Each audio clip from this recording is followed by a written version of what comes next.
एक लड़की खाना बनाने की प्रतियोगिता में हिस्सा लेने आई थी, लेकिन जैसे ही उसने अपनी टोकरी खोली तो देखा कि उसकी सब्जियां बदल दी गई थीं। जैसी घबरा गई, उसे समझ नहीं आया कि अब क्या करे। तभी उसकी सामने वाली लड़की ने ताना मारा। जैसी को तभी याद आया कि जब वो पीछे इंतजार कर रही थी तभी उस लड़की ने उसकी सब्जियां चुपके से बदल दी थीं।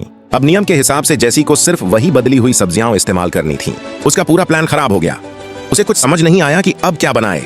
तभी उसे अपनी माँ के बनाए हुए डम्पलिंग्स याद आए। उसने सोचा चलो वही बनाते हैं। उसने सब्जियां उबालनी शुरू की, लेकिन घबरा गई और सब्जियां ज्यादा देर तक उबाल दी। सब कुछ गड़बड़ हो गया। जब तक वो दोबारा कोशिश करती तब तक समय खत्म हो गया। जैसी खाना पूरा नहीं कर पाई और हार गई। जैसी बहुत गुस्से में अपनी विरोधी के पास गई, लेकिन उसने उसका मजाक उड़ाया।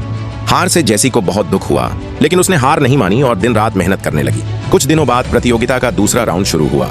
इस बार का टॉपिक था डेविल मिर्च से खाना बनाना। हर किसी को सिर्फ एक ही तीखी मिर्च इस्तेमाल करने की इजाजत थी। जैसी ने मिर्च देखी और उसके मन में बदला लेने की एक तगड़ी प्लानिंग आई। जैसी ने खाना बनाना शुरू किया, लेकिन होस्ट को ताज्जुब हुआ कि उसने मिर्च अपने खाने में डाली ही नहीं।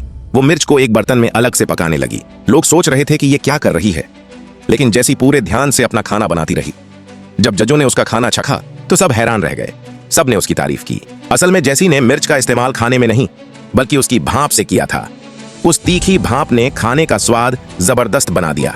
और दूसरी तरफ उसकी विरोधी हार गई, क्योंकि जैसी की मिर्च की तेज भाप उसके खाने में भी चली गई थी और उसका स्वाद बिगड़ गया।